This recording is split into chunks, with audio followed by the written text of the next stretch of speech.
précisément ce qu'elle a vu, pourquoi elle trouve ça suspect et dans quel camion poubelle l'homme a déposé les sacs poubelles. L'agent se dirige vers le camion poubelle, en arrivant, il prend quelques photos des sacs, et puis il met des gants, et il demande à Anna de rester en retrait. Le sac s'ouvre, l'agent regarde ce qu'il contient, et il devient tout blanc.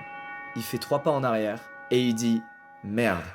il y a un corps découpé dans le sac ». Anna, elle est méga choquée, et là évidemment, quand des policiers tombent sur un cadavre découpé dans les sacs poubelles, c'est pas genre ah bah on remet à demain, on va enquêter, merci, non. Le policier il appelle le shérif il débarque en 5 minutes, il y a des policiers qui arrivent toutes les 5 minutes de partout jusqu'à un moment donné où l'un des policiers raccompagne Anna chez elle en lui disant bon bah merci de nous avoir appelé, désolé à vous d'avoir entrevu ça, et on vous tient au courant, allez ciao. Anna, cette belle gosse, elle a quand même pris soin de faire une copie de toutes les images des caméras de surveillance qu'il y a autour de sa maison, caméras sur lesquelles on voit en contrebas le parking et donc le pick-up, et on entrevoit un peu le chauffeur descendre du pick-up. Elle leur envoie tout ça et puis elle a pas de news pour un moment et elle est un peu en bas parce qu'elle se dit attends, il y a un mec qui vient de déposer un cadavre découpé juste en bas de chez moi, c'est chaud. Et puis quelques jours plus tard, le shérif l'appelle pour lui donner des news et essayer de la rassurer et il lui explique que l'enquête est toujours en cours mais que ce serait apparemment lié à un règlement de compte au sein de la mafia locale. Mafia dont Anna ignorait totalement l'existence. Elle explique que ça l'a quand même vachement fait bader et que depuis elle a décidé de redéménager dans une zone cette fois-ci un peu moins reculée et qui ne donne pas sur des zones désaffectées dans lesquelles apparemment des gens